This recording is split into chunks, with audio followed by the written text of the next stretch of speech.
Hello welcome back to my channel Vijaya's home and kitchen. So ఈరోజు recipe నువ్వులు ఉండలండి. పాకం లేకుండా నువ్వులు ఉండలు ఎలా తయారు చేయాలనేది చూసేద్దాం. నువ్వులు ఉండ డైలీ ఒకటి తిన్నారంటే మన బాడీకి చాలా మంచిదండి. అండ్ మన బాడీ ఉక్కు బాడీలా తయారవుతుంది.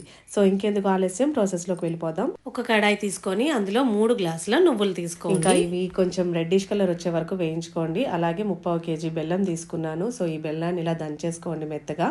సో మధ్యలో చూసుకుంటూ ఉండండి, నువ్వులు మాడిపోకుండా ఉంటాయి.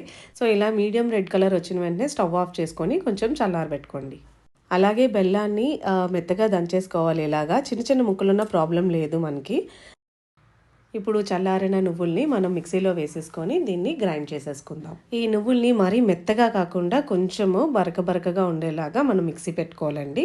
మరి పేస్ట్లా అయిపోతే సున్నుండ ఇంకా మైసూర్ లడ్డు తిన్నట్టు ఉంటుందన్నమాట. సో అలా కాకుండా ఇలా మనం చూస్తున్నారు కదా, ఇలా బరకగా కొంచెం నువ్వులు కనిపిస్తూ ఉండాలి. సో ఇలా లైట్గా కనిపిస్తూ ఉన్నట్టు మనం మిక్సీ పట్టుకోవాలి. సో ఇప్పుడు ఇందులోని మనం ముందుగా మెత్తగా దంచుకుంటూ బాగా మిక్స్ చేసి బెల్లాన్ని ఒకేసారి అయితే మనకి మిక్స్ చేయడానికి కూడా చాలా కష్టంగా ఉంటుంది. సో కొంచెం బెల్లం వేసుకుంటూ ఇలా బాగా కలిపేసుకోండి.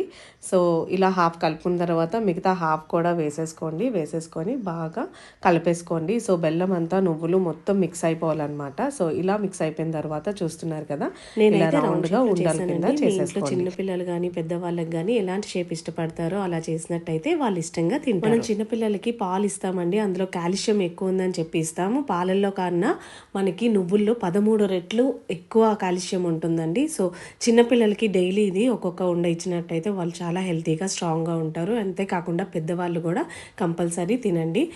సో ఇవి ఎలా తయారు చేయాలో మీకు కూడా తెలిసిపోయింది కదా. సో నా వీడియో మీకు నచ్చినట్టయితే లైక్ చేయండి, షేర్ చేయండి, ఇంకా సబ్స్క్రైబ్ చేసుకోవడం మర్చిపోవద్దు. Thank you so much for watching my video.